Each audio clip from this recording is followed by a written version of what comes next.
Welcome back to Old School Sports and our OOTP 23 playthrough of the Kansas City Royals. We are at the start of July, and the Royals are tied for first place in the AL Central with the White Sox. You can see we did just beat them yesterday to kind of get to that tie. So it's been an okay season for the Royals. Goal is to win the championship again by next year, and another ownership goal is to upgrade at second base this season. And you can see we're not really doing particularly well with either of those goals at this point, but going to be a busy month of July ahead of us. We've got international amateur free agency today. We've got the amateur draft coming up in about a week and a half. And then we're also going to be looking to supplement our team as we get closer to the trade deadline at the end of the month. You can see that although we're tied with the White Sox, whoever loses the division is actually out of the playoffs at this point. So going to be real important to play better over the second half of the year than we have over the first half of the season. It's been a interesting year because we haven't had a losing month yet, but we just also haven't really played all that well. 500 in March, a game over in April, a game over in May, and 3 games over 500 in June. So playing better than we were at the beginning of the year, but still middle of the pack in runs scored. Pitching is 4th in the American League in terms of runs allowed, so the pitching getting a little better. But our bullpen ERA is 10th, and that's definitely not the type of performance that these Royals have put up in the 10-plus years that we've been general manager of the team. So likely we'll be looking for some bullpen help as we get closer to the trade deadline because should be relatively cheap, and I think it's also an area where it can add a lot of leverage to us, especially if we find someone who can close for us. Kind of will allow everyone else in the bullpen to move down to a more appropriate role. Looking at the international amateur free agents, actually 3 out of the 4 top guys are catchers. Juan Zuniga looks like he might have a potentially interesting bat. Really not a catcher, though, or not a catcher that you'd want, catching regularly, and really doesn't have a defensive position. You could have put him at catcher. He's going to be average-ish defensively. Not all that excited about him if he's the top prospect, at least according to our scout. Let's make sure that we are on Travis Lee. Yep. Sal Rojas, another catcher, kind of a bit more balanced offensive profile, like the fact that he's durable, but also not that great defensively, not a lot of speed. He's 5'10", so you couldn't really even play him at first base. So there's a couple catchers who are decent hitters, but not really catchers. A-Rod, Alex Rodriguez, right fielder. Looks like he could be a decent bat down the line. Like that he's durable. Not that great defensively, but he's got a little bit of potential. Another catcher, Daniel Bravo. Similar. He's at best below average defensively. Tough personality, not a good leader, not good work ethic. Definitely not going to go after him. Center fielder Manny Murrow. Looks like he could be a decent bat. Probably not the first guy we'd make an offer for, but certainly somebody to think about if whoever our first offer is falls through. Danny Ramirez. Kind of similar to Murrow, looks like a decent prospect, could maybe be a bit above average as a hitter, like the high work ethic, like that he's got a little bit of speed. He's really a corner outfielder, could play center field in the pinch. And the last of the 3-star prospects, at least according to our scout, is Rogelio Salazar. He's not really a shortstop. Could be a decent third baseman. You could play him at second if you had to. You could play him at short if you had to, but that error rating's not optimal, and even the range could be a little better. But it looks like he could be a, decent bat down the line. So Salazar, Murrow, kind of interesting. Hoping there's a pitcher, quite honestly, because I'm not all that excited about any of these guys. Only 2 pitchers. Let's hope Willie Riviere is an interesting prospect. Good personality with high leadership, loyalty, adaptability, and work ethic. He's got good stamina. He's potentially got 5 pitches. Now, they're all kind of average-ish to slightly above average if they completely develop. So his stuff comes in as kind of average-ish. Potentially decent movement, potentially decent control. He's only 16 years old. He's already throwing in the low 90s. I kind of like him. As I talked about, I don't love any of the batting prospects. He's got the work ethic to make it, to maximize his chances of success. He's only 16 years old. He's looking for the full $5 million, so there's probably going to be other teams looking at him. But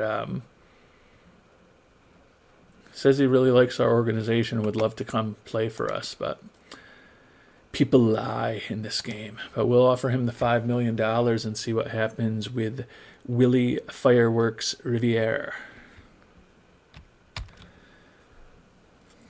And figured we'd also take an early look at the players on the trading block. You can see it's very, very pitcher heavy. It's amazing. There are catchers down there. I'm searching on all players, but it's like all pitchers, at least from the highest rated players. Our old buddy Aaron Nola's on. How's he doing this year? Not as well as he played with us. 3.95 ERA and a 4-1 record.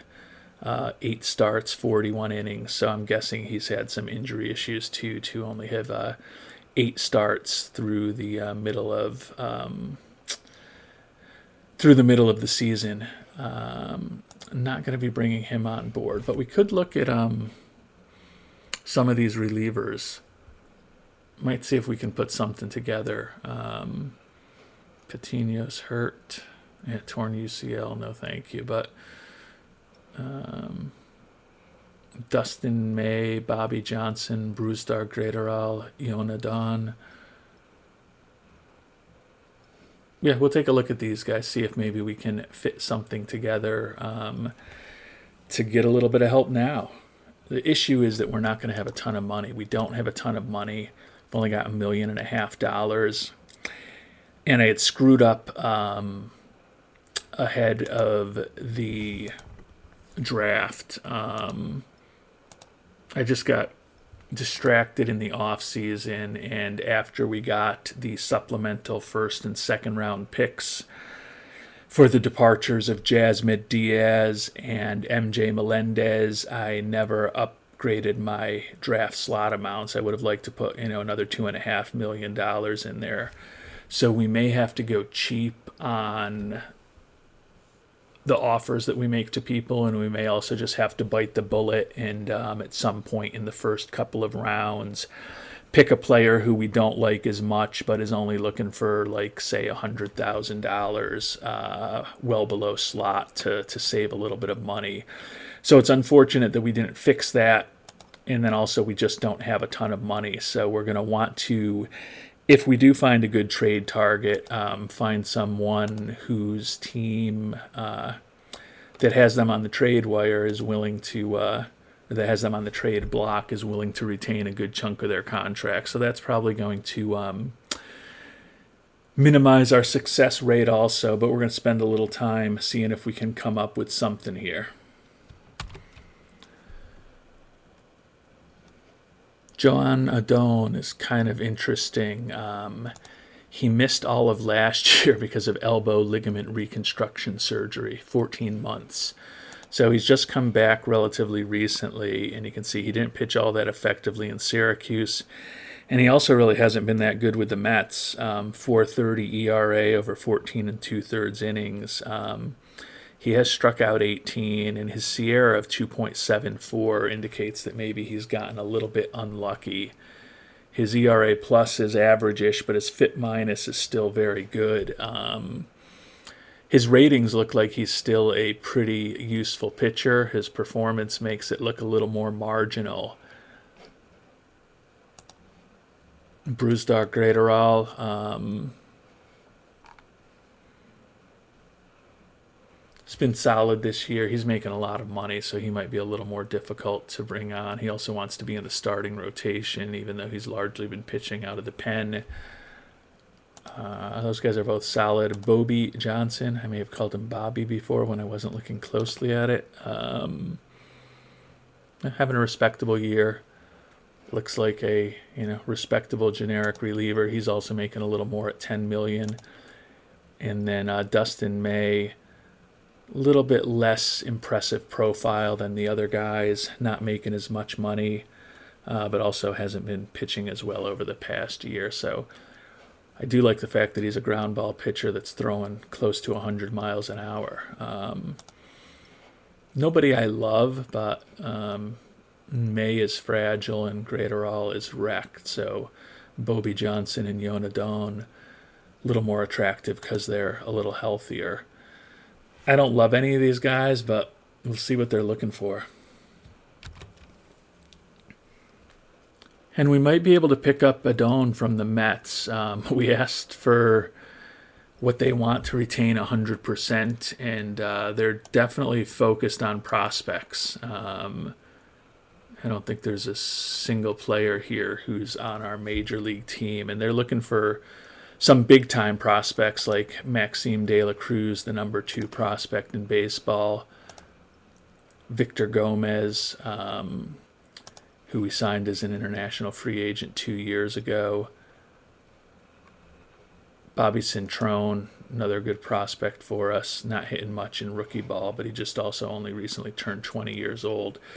These guys all have potential to become decent players, so and the only 2-star guy is Lozano, who actually was, he was a first-round pick of ours 5 years ago at this point. Good personality, great stamina. He's in high A ball this year. He's been reasonably successful with a 2.77 ERA, but he's 23 years old, only in high A ball. And you look at that profile, and best case scenario is he's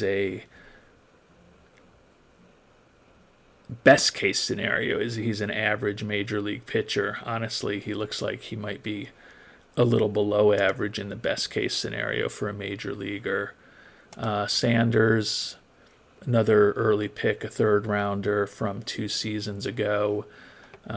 He's in rookie ball, has not had much success as a professional thus far.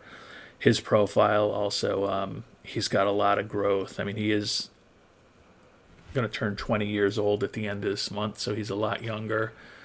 But neither of these guys is a great prospect. If I can get Adon and they'll take 100% of his money and we need relief help, I think I'm supposed to do that. Certainly not going to offer one of the top prospects for him, but those guys don't seem unreasonable.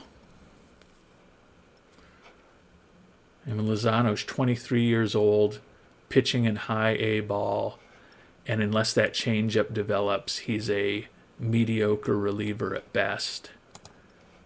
I think we're going to go ahead and make this trade now. I kind of thought I'd be waiting until past July 1st, but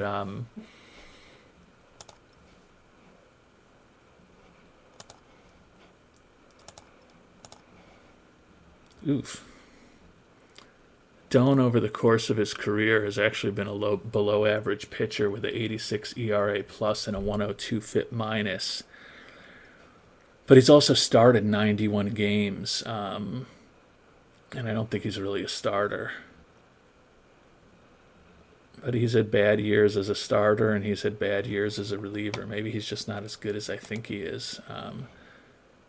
He doesn't look horrible on paper for a reliever, though.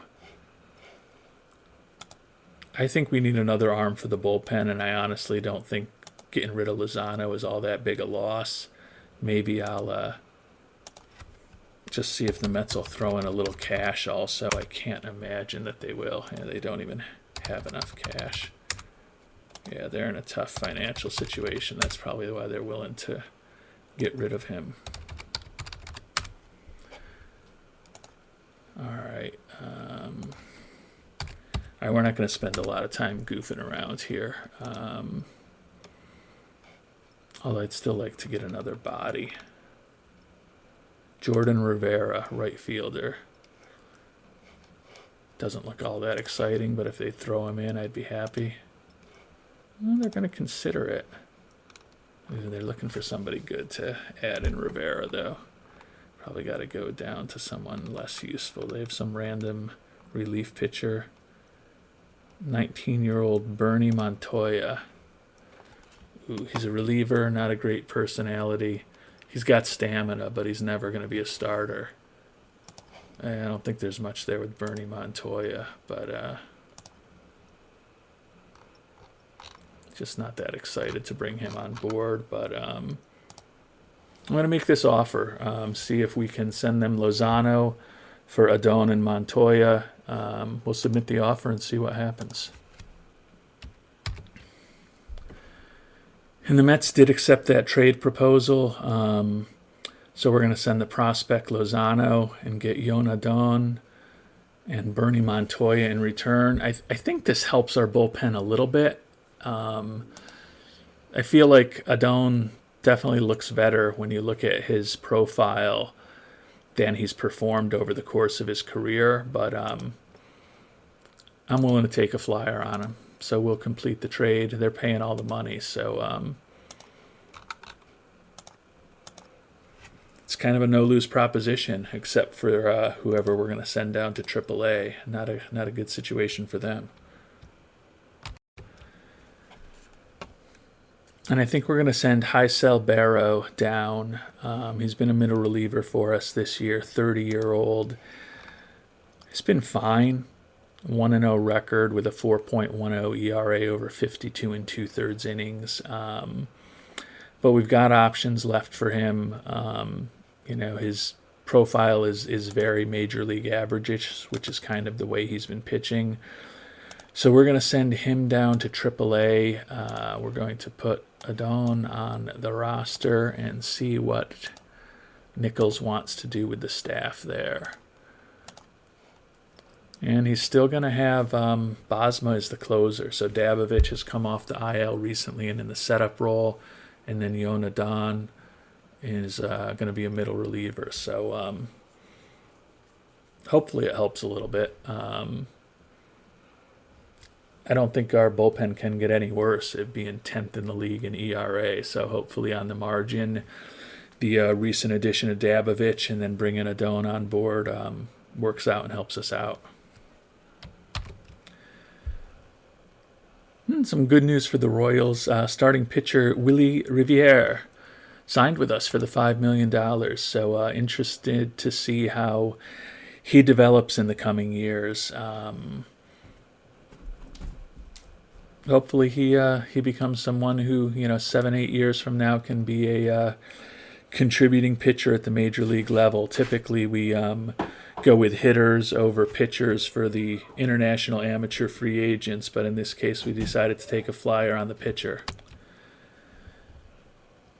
And in addition to signing Riviere yesterday, we've got the all-star rosters. So Ben Borgman, who we made the big trade for last year and then signed to a pretty expensive free agent contract, having a really nice year for us, 9-2 record, 2.45 ERA. So he is an all-star as a starting pitcher. Looks like that's it for Kansas City, among the pitchers at least. Kind of a different situation for the Royals to just have one pitcher in the all-star game.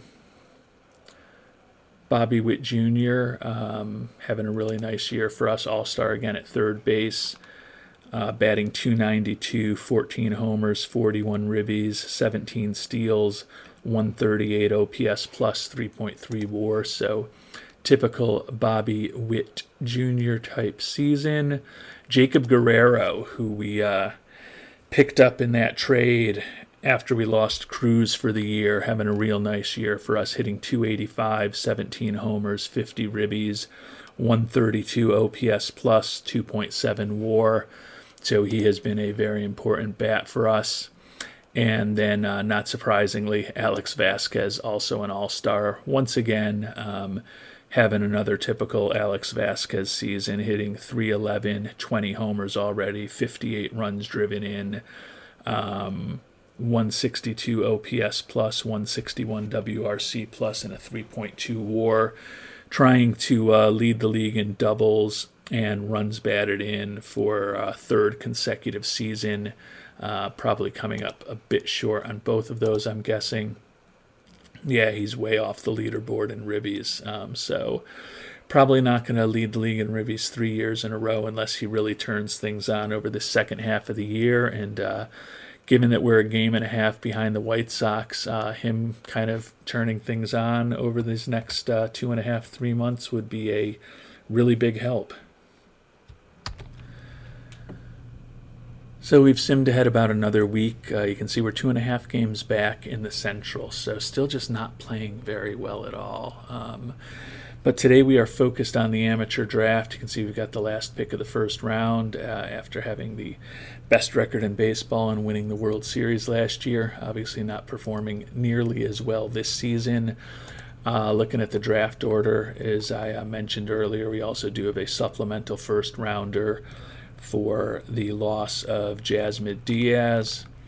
And then in the second round, we also have a supplemental second rounder from the loss of MJ Melendez. So 2 first rounders and 2 second rounders this year, even though we are picking way at the end with all 4 of those picks of the first and second rounds. But hopefully some interesting players will drop through to us. And we made it through to our pick at the end of the first round. Few kind of higher potential players out there, at least according to our scout. And you can see some pretty good, work ethics, leadership, intelligence from some of those top prospects also, which is good. Certainly John Lara here, who was a first baseman, so he's probably not going to be all that good anywhere defensively, but certainly love to see somebody with high leadership, work ethic, and intelligence. And his demand also isn't that high either. But yeah, you can see he's not much of a defensive player, but an incredible personality. You wouldn't really want to even play him in left field. He's a pure first baseman or DH. Definitely looks like he could be a slightly above average offensive player. So seems like a safe pick. He's definitely someone who we could maybe take with our second first rounder, given that, as I mentioned, we're going to be looking for players who aren't looking for as much money, but I would hope that there's somebody better than him at the top of the draft. We'll take a look at a few more players before seeing, well, actually we'll take a look at all the players who our scout has at 3.5 stars or better before seeing who he suggests. Closer Jesus Mercado, like the work ethic. He's really a one-pitch pitcher now, just with a fastball. He's going to need that changeup to develop. Not all that exciting. It's going to be hard to take a reliever this high, but his bonus demand is really low, so got that going for him. Juan Garza, center fielder. Looks like he could handle the position defensively. Would be an excellent left fielder. Kind of acceptable in center or right. He's got pretty good range and error, not much of an arm. Could play him at first base or second base. Looks like he could be a decent hitter if he developed. Not all that exciting, but we're picking 31st. We're probably not going to find the most exciting prospects here. Another first baseman, David Monroy. He's got great home run power, but other than that, he's kind of average or below average in just about everything else. But certainly could hit a lot of dingers, that's for sure. Had a nice high school career, hitting over 400 every year with double-digit homers each season. So he's got power. Jose Samaniego, interesting center field prospect. Looks like he could be a decent hitter. Seems like he could be an above-average hitter. Got a little bit of speed, acceptable defensively. not the worst prospect in the world. Right now, I kind of like, I think, Samaniego or the other center fielder, Juan Garza, most. I think I kind of lean towards Samaniego over Garza a little bit. They're close, but Samaniego is also looking for less money. Starting pitcher Jesus Soto, like the good work ethic. 17-year-old who's already throwing in the low to mid 90s. Potentially is going to have slightly above average stuff, really good control. Movement going to be an issue. He's got 4 pitches that should develop to something decent.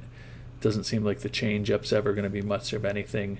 Looking for a ton of money, but he has been really good over the course of his high school career. And then another starter, Manny Villela, ground ball pitcher, throwing in the low 90s, 18 years old, durable, also looking for a lot of money. Like the fact that he's got 5 pitches potentially, but a lot of work to do on that changeup, acceptable stuff, movement and control. Both of these guys kind of actually look roughly similar to the international amateur free agent we both signed. We just signed, where best case scenario is you maybe get someone who turns into a 2 or 3 starter. Base case is probably a solid major league starter. So I like the pitchers, but they're looking for a lot of money. I think I'm kind of leaning towards Jose Samaniego, but I want to see what Travis Lee recommends right now. Someone I haven't even thought about, because I haven't obviously gone through all of these 3-star potential guys, at least not recently as part of the draft. I've looked at a lot of people before, but Jack Ormond, a second base high schooler. He's a borderline second baseman at the major league level. Very borderline. Doesn't really have the arm to be a third baseman. Not big enough to be a first baseman. You could put him in left field, but he really doesn't have much of a position. Could be a very good contact and gap power hitter. Poor level of competition, though, up there in Canada. And he's also looking for close to $2 million. I kind of like Samaniego. I don't know a lot about his personality, which scares me a little bit. If I knew he had a real good work ethic and was likely to develop, I'd feel better about bringing him on board.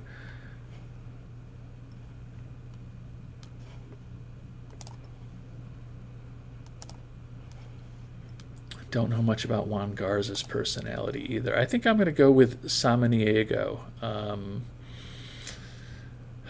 We'll have another pick coming back to us soon.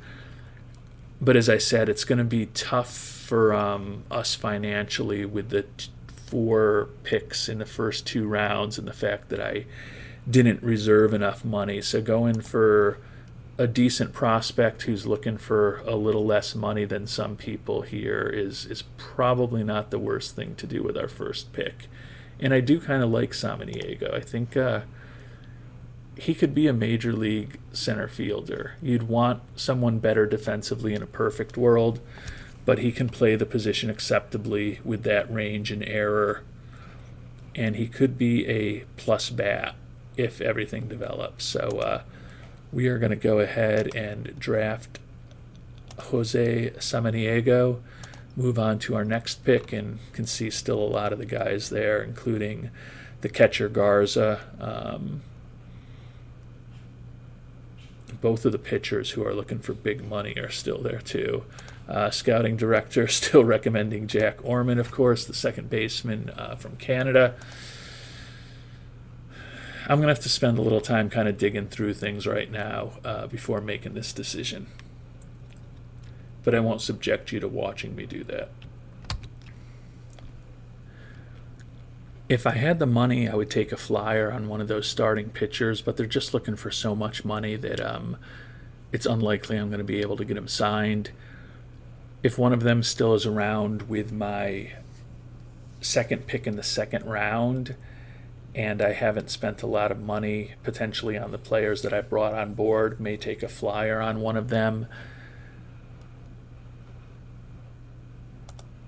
Right now, though, I did do a search of batting potential and kind of found a guy who intrigues me a little bit, Mike Mcneal.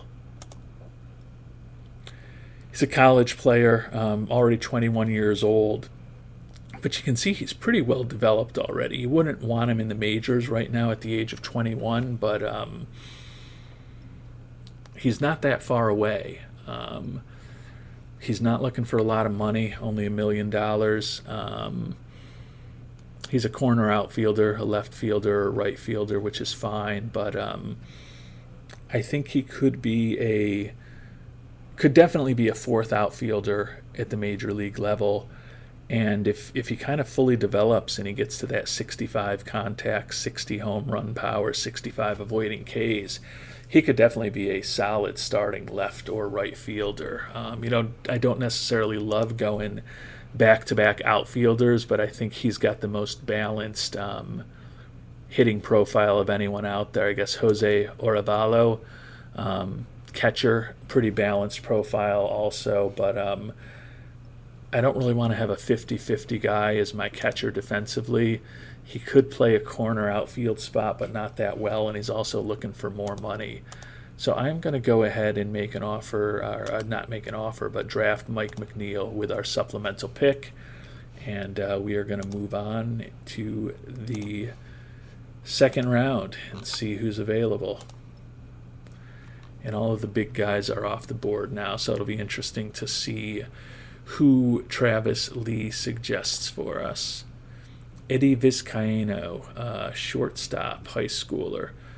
Again, a low bonus demand, but now that those two big pitchers who are looking for the big money are gone, we don't have to be quite as sensitive to potentially saving money.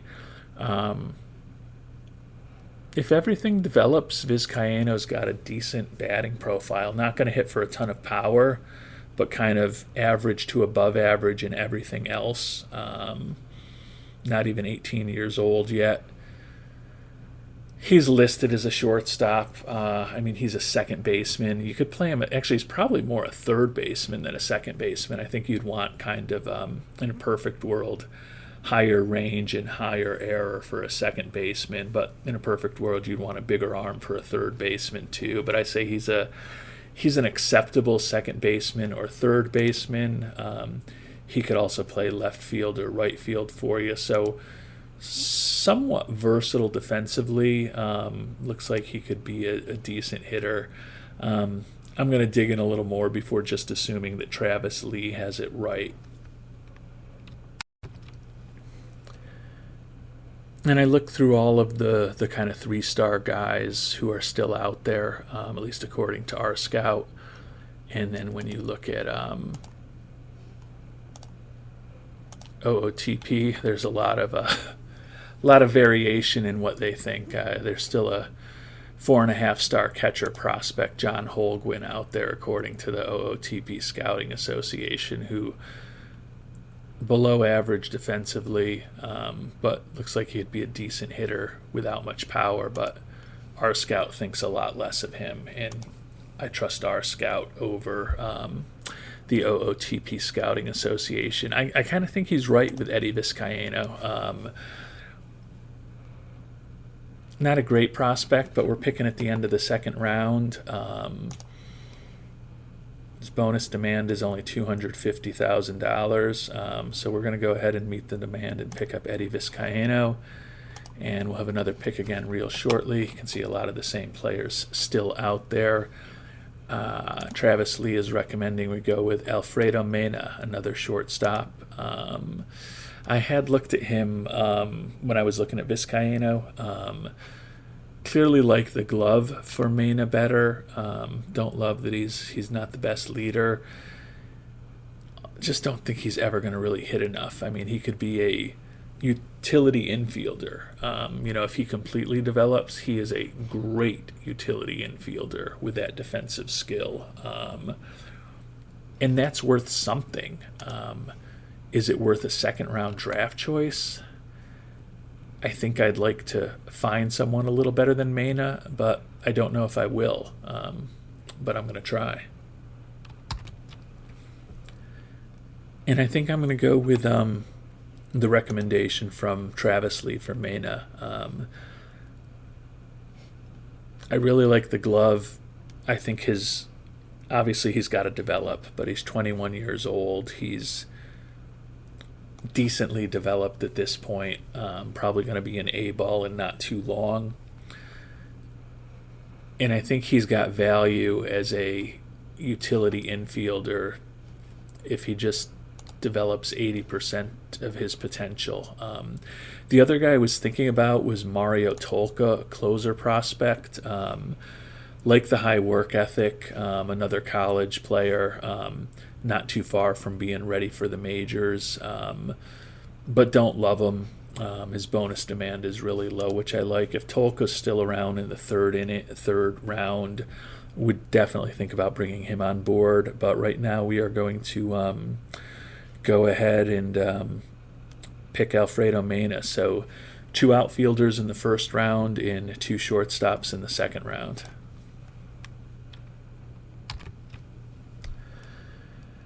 And we're now here in the third round. The closer that we were thinking about picking up is gone.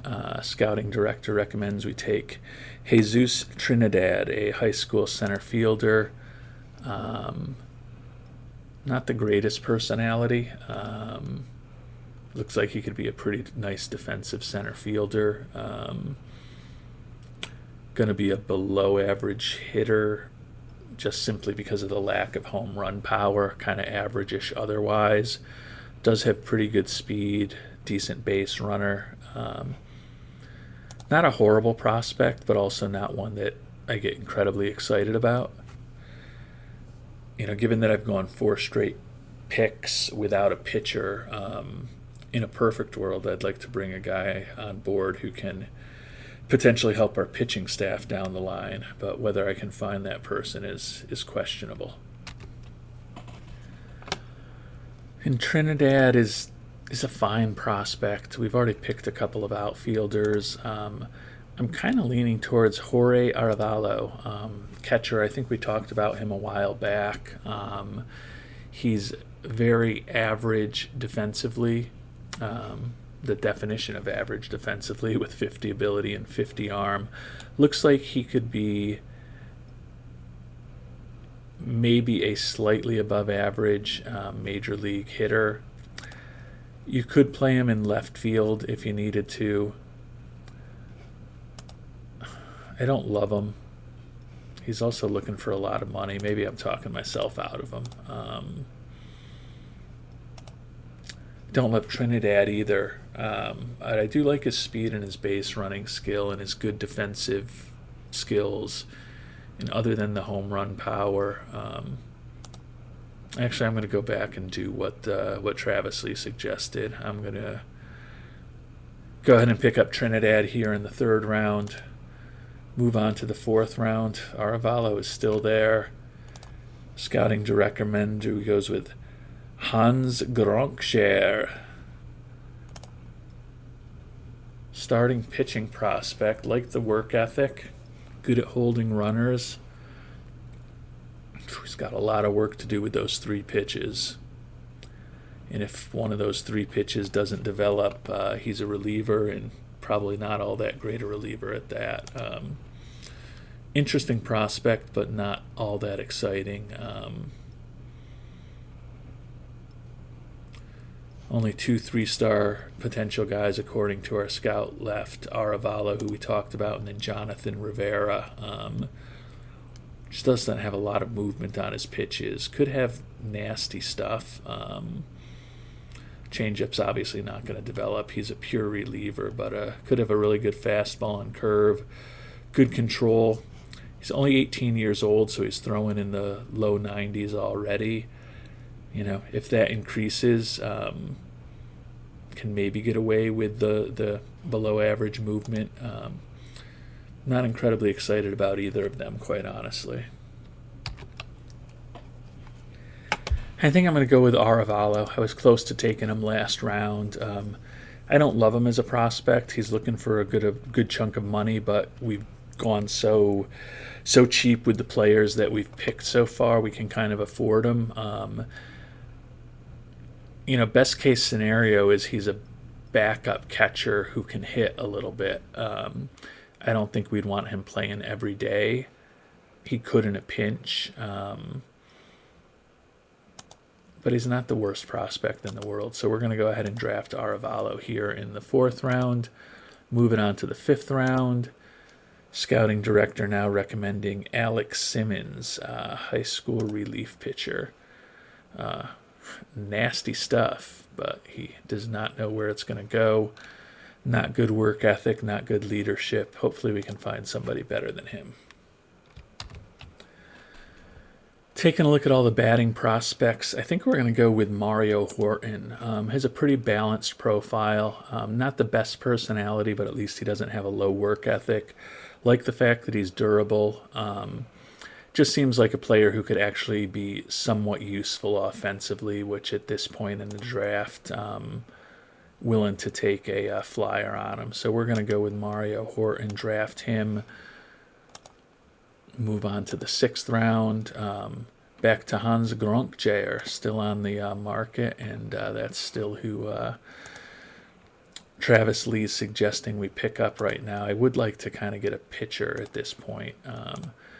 Not a lot of players with great potential out there. I guess Alex Simmons, who was the recommendation last round, is still out there.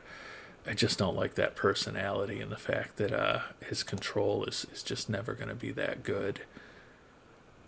Wilson Lasky, meh. Just looking for someone with a balanced profile. John Oden here.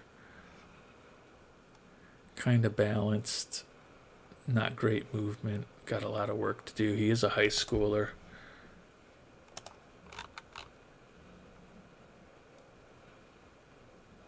Ruben Ortiz, a reliever with a pretty balanced profile. But again, these guys with these balanced profiles, best case scenario is they're a 5th starter, the 7th or 8th arm out of your bullpen, which just isn't that exciting. Not a lot of talent left at this point in the draft. Hans Gronkjaer, I do like the work ethic. He's only 17 years old. Scouts been recommending him from a couple rounds ago. I don't think he's ever going to develop into anything, but we'll throw a bone to Travis Lee and pick Hans. Alex Munoz, shortstop, next recommendation. Solid glove, not much of a bat. Like the work ethic. We're going to take one more look through and then probably move to auto draft going forward.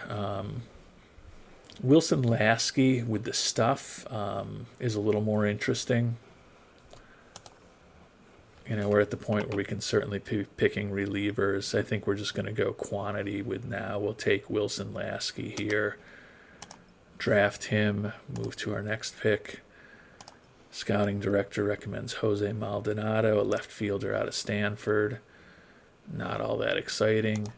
This might be the time to take a flyer on Alex Simmons. I don't think he's going to develop into anything with that low leadership, low work ethic, and most importantly, the work ethic isn't great, but you just look at his control and his movement. He potentially could have electric stuff, though, so maybe if our coaches get to him, they can do something with him. At this point in the draft, you're just going with someone with one big rating. So we're going to go ahead and take Alex Simmons now, move on to the next. There's really, not anyone who's really all that balanced left. I mean, I guess you could go with Jordan Gonzalez among the pitchers. He's balanced, but he's below average in everything. Scouting director recommends Yvonne Molina, high school starting pitching prospect. I don't think he's ever going to develop into anything, but don't mind taking a pitching prospect, so we'll go with Molina. And I think we're kind of getting to the point where we're going to go auto draft the rest of the way. Marco Colon, high school right fielder. And for this point in the draft, not a horrible profile if he develops completely. He's got a gun out there, could play right. Not the best personality, but sure, Marco Colon can join the team. Kind of in the 11th round now. I'm probably going to move to auto draft after this. Recommend Willie Flores, a high school pitcher. Very unlikely that he's going to develop into something, but a starting pitching prospect in the 11th round, always happy to take. So we are going to now move to auto draft for the rest of the way, but not the most exciting draft for us, I would say, in terms of the top end talent. But I feel like there are definitely among those first 5-6 rounds, the 7 or 8 players we got in those first 5 or 6 rounds, I feel pretty confident that there's going to be 3 or 4 guys in there who contribute at a major league level. The question is, are they borderline roster players or are they respectable major league starters? And if they're borderline roster players, it's kind of a bummer of a draft. If, we get a borderline player, 2 solid starters, and in 1 player who's an above average major leaguer, probably not the worst draft in the world, given how we were drafting at the end of every round. So the goal is to get all these players signed as quickly as possible, and most of them should be easy. Importantly, with those first 2 picks of San Maniego and Mike Mcneal, their demands are both well below slot. So San Maniego, we're going to meet his demand. Mike Mcneal, we are going to meet his demand. These last 2 guys in the 4th and 5th rounds, Aravalo, the catcher, and then Mario Horton, the center fielder, are a little harder. How are we in terms of money right now? Yeah, we only have $3.8 million in outstanding offers, so we've got room of $5.2 million to sign these 2 guys. So even if we get both of them signed for about $3.2 million, that's going to give us about $2 million extra. We've got about $1.1 million for free agents right now, so I'd rather just get the players all signed. So I'm not really going to mess around. We're just going to meet Aravalo's demand, and we're going to meet Horton's demand, and just try to get these guys into rookie ball in the Arizona League as quickly as possible. All right, we're getting close to the end of July now. All of the draftees are signed, so good news there. Only got about $1.3 million to take on salaries. We have been selling out a lot recently, so we are going to bump ticket prices up just a notch to $36. Probably could be a little more aggressive, but I just don't love the way the team is playing, and I'm worried that if we do hit a rough patch, no one's going to be coming to these games. We're still a game and a half behind to Chicago. We are tied with the Orioles now for the 3rd wild card spot if it came down to that. But obviously our hope is to win this AL Central. Looking at the expanded standings, we're underperforming and the White Sox are underperforming. The run differential suggests that we should be winning the division. So we're going to, play a few more days and then kind of figure out if there's anyone out there that we can add. Just going to check in quickly on exactly what Jonah Dawn has done since we picked him up. Oh, he's been brutal. Wow. 8 1/3 innings, allowed 9 hits, 4 walks, a couple of homers, 9.72 ERA, 44 ERA plus, 148 FIP minus. So he has been pretty brutal for us. Take a look and just see there should be some more players out on the trade block now. But no, No huge players, although this is just pitchers. But Sandy Gaston and Jorge Rodriguez certainly stand out. Gaston looks like a real good pitcher. He is wrecked physically. Cuspy is a starter, but I think he could be a real good reliever. And then Jorge Rodriguez. I don't love the profiles of these guys who are just all stuff in just one pitch. Granted, it's a brilliant changeup with a below-average fastball and curveball, but he's also making a lot of money, $18.9 million. So no one all that exciting on the trade block. Looking at the batters, Sean Murphy, catcher. Love his defensive ability. He's in the last year of his contract. I have a feeling they're looking for something for him. If they were going to keep most of the contract, wouldn't mind adding that glove. Have to check in on how Carter Binns is doing. Yeah, he's still been just brutal. 169 batting average. He's got a pretty mediocre offensive profile, similar to Sean Murphy, but at least Sean Murphy's a great defensive catcher as opposed to Carter Binns, who's kind of average. Bolden having a real nice first full year as a starter with this 283 average, over 269 at-bats. Solid defensive catcher, so absolutely think it was the right move to move on from MJ Melendez, although obviously I did a lot of hemming and hawing over that decision last offseason. But Bolden's been good. Luis Riviere, wrecked physically. Oh, yeah, he's making all that money. We thought about signing him when we ended up bringing Guerrero on after Cruz got hurt.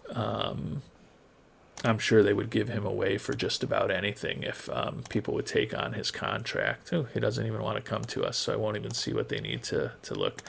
Sean Murphy, I think that's just because we can't take on the salary.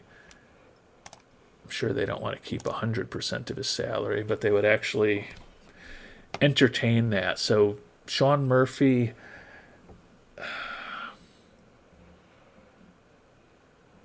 he's just so good defensively. And he's a better hitter than Carter Binns, that's for sure. I'd like to bring him on, but I can't give up a ton for him because I don't know whether he would be our starter simply because of that good catcher ability, or he would just slot in and play against lefties.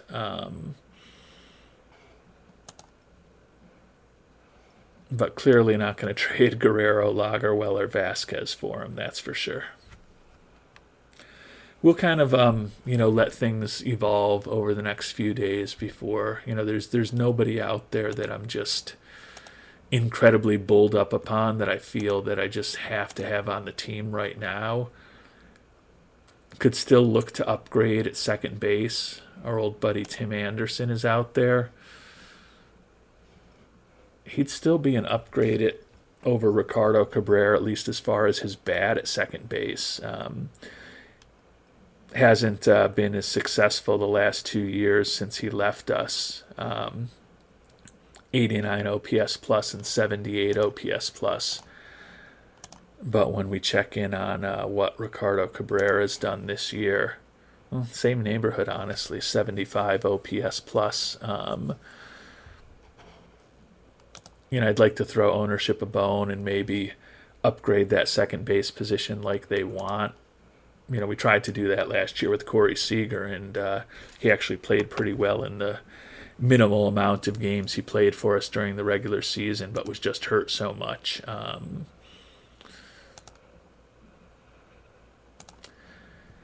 I wish there was a big-time star that we could go for, but there's just kind of a lot of meh players out there. Oh, look, our old buddy Peyton Williams. What's kind of happened with his career since he left us?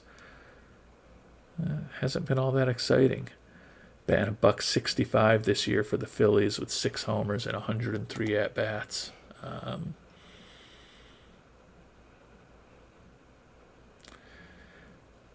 Yeah, I'm willing to kind of see how things play out over another several days before we get right up to the trade deadline, and then maybe do a little more investigating. But I don't see anyone who, if he's off the market in a few days, there's no one that's going to absolutely break my heart, and hopefully prices might get a little lower as we get closer to the trade deadline if teams are really looking to dump people.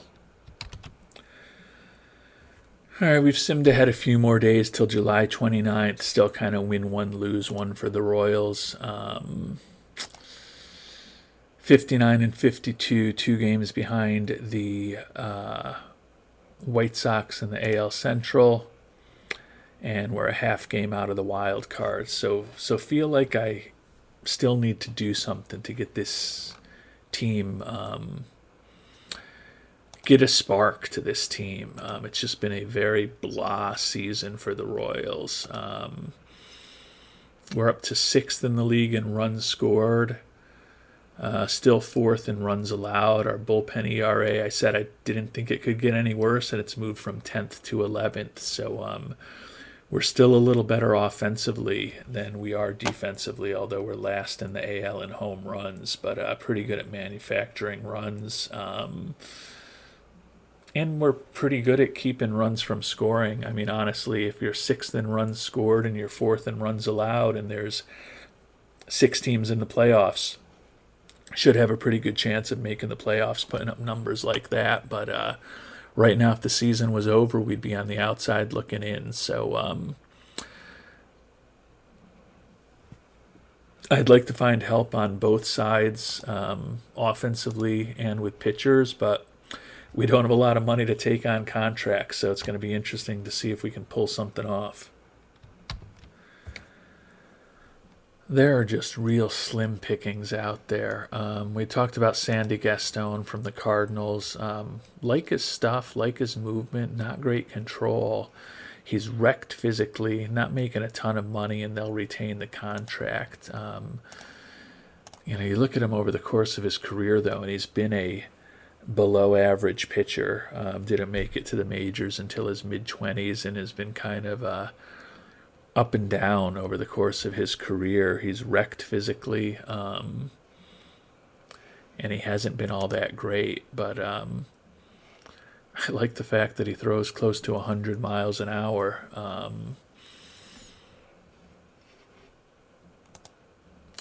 And all they want for him is Jorge Aguilar, who's a very mediocre prospect, unlikely to ever turn into anything in my view. So I think it's worthwhile. The nice thing about Gaston is that he does have minor league options left. If he's a total disaster, we can at least keep him in our system in case we have some injury issues and get him down to AAA. So I'm going to go ahead and bring in Sandy Gaston. I thought I was going to do that, but now I screwed that up. Where is Mr. Gaston? Instead of accepting the trade, I took him off.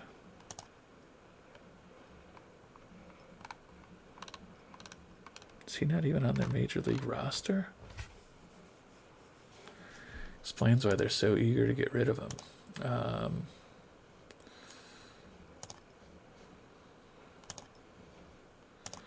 All right, back to Sandy Gaston.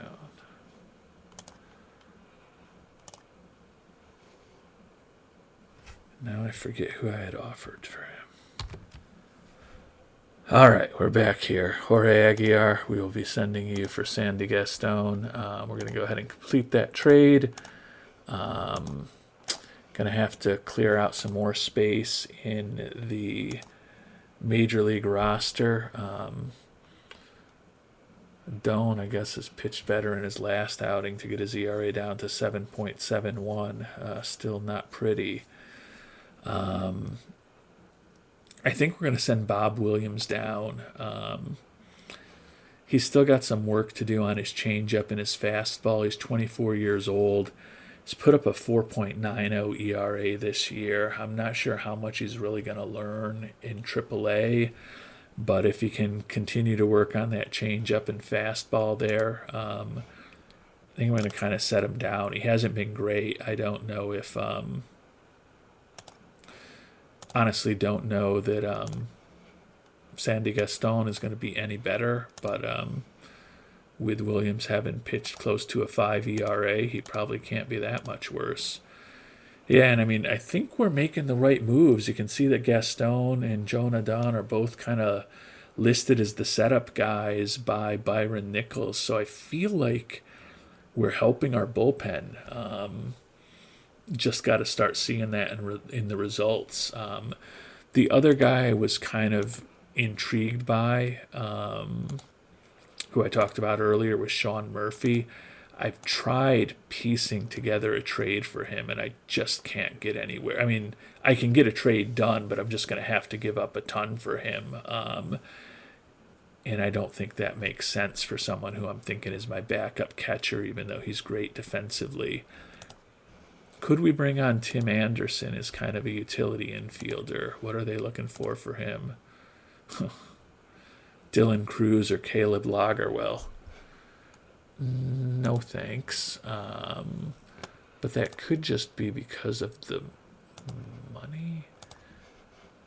Sometimes you see funky things when you get, yeah, that could be because of the money. What if we want them to retain all of his salary? Yeah, then there's a few more options there because we don't have to just match up the money.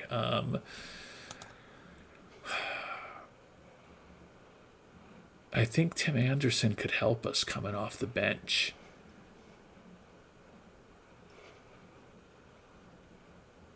I'm going to give this one some thought. All right, I think we got to trade for Tim Anderson. They're going to keep his salary and give us a little cash. We have to give up Ivan Cisneros, who's not a horrible prospect. He's only 20 years old. He's got a 3.43 ERA in rookie ball. He's got a lot of work to do to be a useful player. So assuming that Milwaukee's just out of it and they're just looking to get a lottery ticket with a prospect. Let's see what the standings have to say.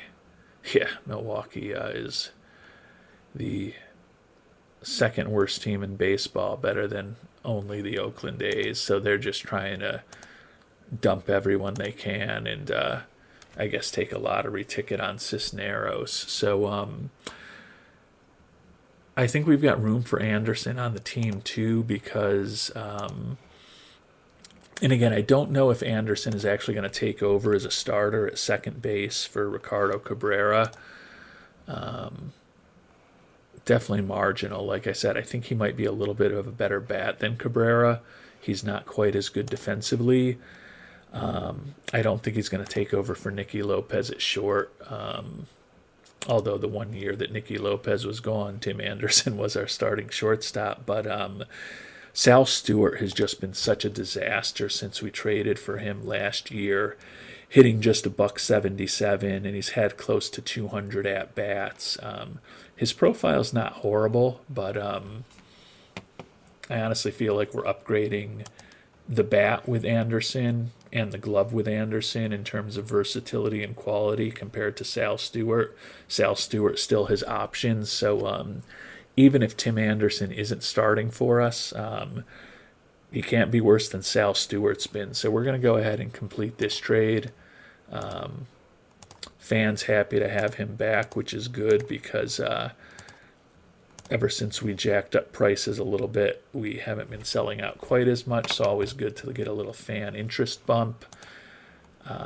Sal Stewart, thank you for the year. You might still have a role with us in the future, but you are going down to AAA. Tim Anderson going to the roster. And now let's see what Byron Nichols suggests doing with Tim Anderson here now. And interesting, kind of, I guess it's what I kind of had hoped. Put Tim Anderson in as the second baseman. And then we've got Ricardo Cabrera as like a really good defensive backup for second, third, and short, who can hit a little bit. So I think we've made the team better on the margins. Now, Tim Anderson is wrecked physically, so it's going to be a real chore for us to keep him healthy. We'll try to be as conservative with him as we can, bench him when he's less than 95%, but anything we can get out of him is positive. So hopefully these two trades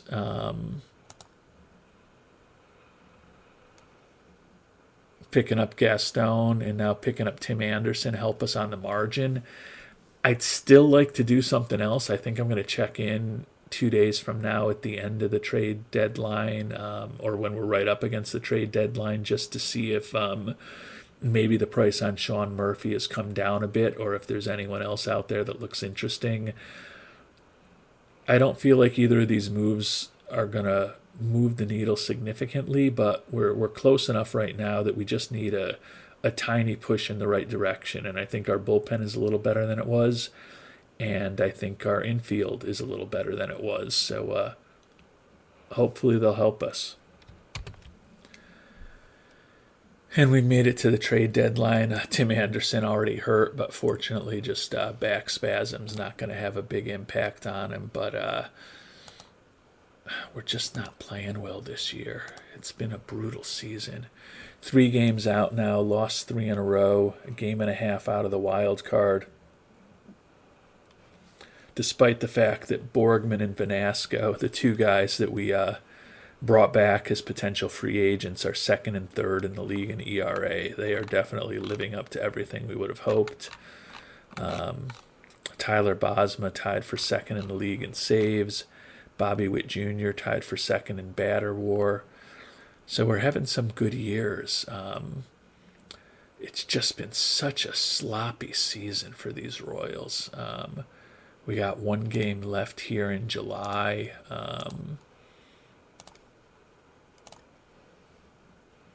And we need to win this game to keep our streak of not having a losing month going this season. But again, it's going to be the 3rd month where if we win, it'll be 3 out of 4 months where we're just 1 game over 500.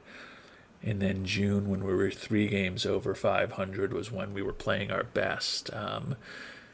6th in runs scored, 4th in runs allowed. I'd like to add something else to help us.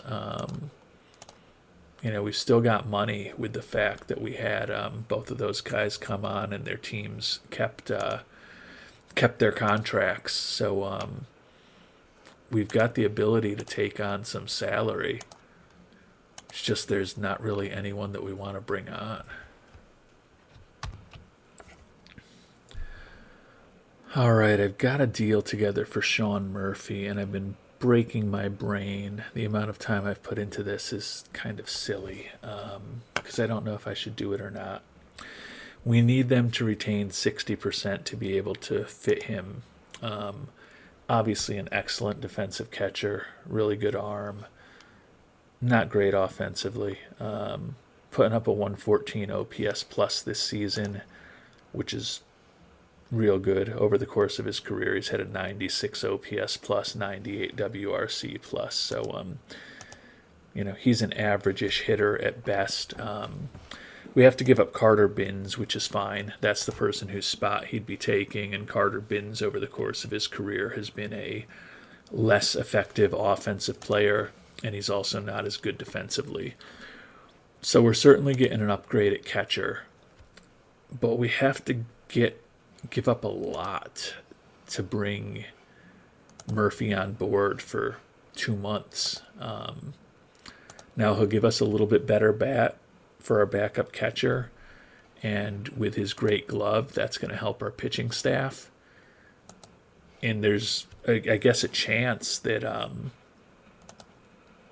Byron Nichols would make him our starter over Angelo Bolden. I hope that he wouldn't, because Bolden's still having a really nice year, 285 batting average, and he's solid defensively. I hope it would kind of be a platoon situation similar to what we have with Binns, with Bolden playing against righties and Murphy playing against lefties. We have to give up Victor Almanza, shortstop, who was our 3rd-round pick 3 years ago. 21 years old. hitting .273 with 10 homers in A ball. He profiles is a, potentially average-ish major league bat. He's not a shortstop with that range. Could play third base. He could play first base. He could play in the outfield. It's just he's kind of a average-ish bat at best, so I'm willing to give him up. Ricky Almanza, closer. Happy to throw him in. He's 21 years old. He's just moved him up from rookie ball to A ball a few weeks ago. Hasn't given up a run this year. 0 ERA in rookie ball and then a 0 ERA in A ball. But he doesn't look like he's going to be anything but maybe a average major league reliever down the line. So Binns, I'm fine. Victor Almanza hurts a little. Ricky Almanza, I'm fine. But then I have to also put in Fabricio Valera, who's been a pretty important utility outfielder for us. Hitting just .234 this year, but he does have 9 homers and 167 at-bats. He can play left and right. He's got that good home run power. But he's played 3 years with us now and kind of been a below-average bat. Looking at our team, he's definitely the 5th outfielder. We've got Velasquez in center, Guerrero in left, and then Brennan Davis and Junior Marin, who are both playing right. We don't have a great replacement for him in AAA, unfortunately.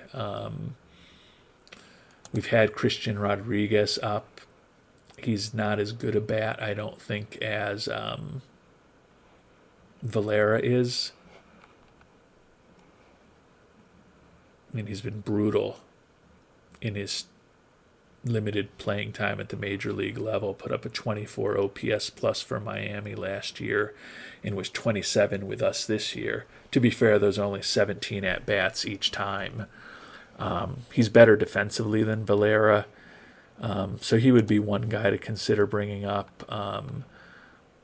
Could obviously bring Nazir Muley back. Again, an average-ish type of bat.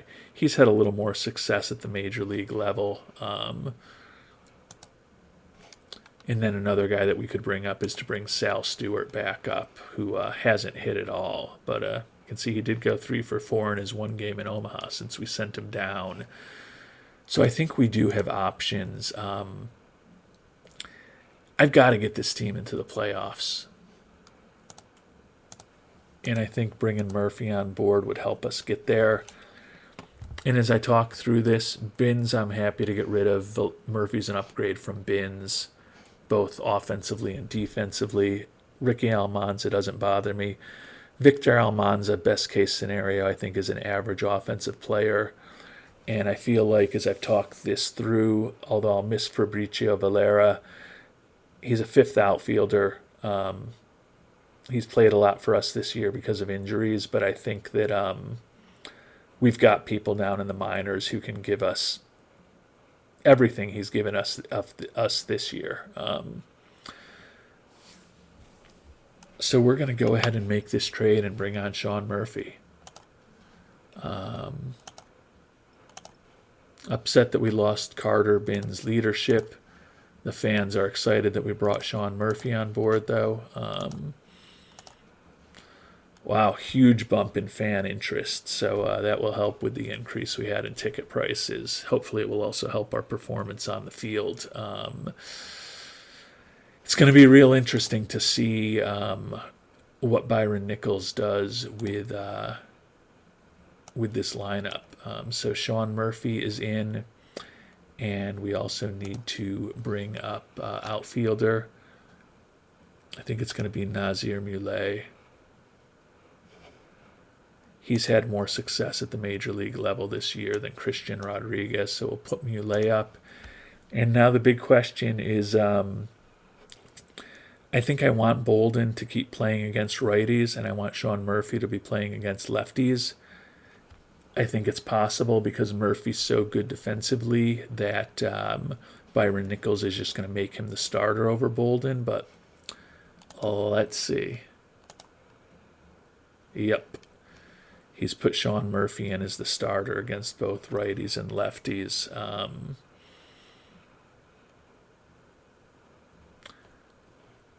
Bolden's got a better bat, I think, than Sean Murphy, but Sean Murphy is better defensively. And although it doesn't seem like defense from catchers in OOTP 23 is as huge a positive as it was in previous versions of the game, I think it's still important. So I don't know. We haven't given up a ton for the guys we've brought on board. I just don't know if Tim Anderson, Sean Murphy, Jonadon, and Sandy Gaston are going to be enough to right the ship with these Royals. As I've talked about, it's just been such a disappointing season. But we've done what we can do. There wasn't a ton available at the trade deadline, and you can see we're right up against it as far as the money we have available. So I think we've done what we can done. We've done what we can do. Let's see how this game goes against Toronto, and if we can at least have another winning record for the month of July. We did get the win against Toronto, so we still haven't had a losing month. Alex Cervantes, youngster who was a second-round pick a couple years ago, hitting .380 in rookie ball this year, 21 years old. Probably time to move him up. I don't think he's had a up arrow, but certainly with the way he's hitting .380 down there. I don't think there's any need for him to remain there. Yeah, it says he's not quite ready, but he's 21 years old. He hit .324 there last year. He's hitting .380 now. We're going to move Cervantes up to single A and give him a chance up there. So we are past the trade deadline now. We are into August. We've basically done what we can do to help this team. And if the season were ending today, here on August 1st, we would still be out of the playoffs. 3 games behind the White Sox in the AL Central, and half a game behind the Orioles for the last wild card in the AL. So I feel like we've made the team better with the moves that we've made. The question is, have we done enough? You know, the team stats aren't going to have changed much since we've been checking in on them pretty frequently. Still 6th in runs scored, 4th in runs allowed. We haven't had a month with a losing record. You would think if you've gotten into March, April, May, June, and now all of July, and you've never had a month with a losing record, you'd probably be a playoff team. But 500, 1 game over, 1 game over, 3 games over, and 1 game over. Where we're just having those winning records by the skin of our teeth. So it's going to be real interesting to see what happens in these last couple months of the season.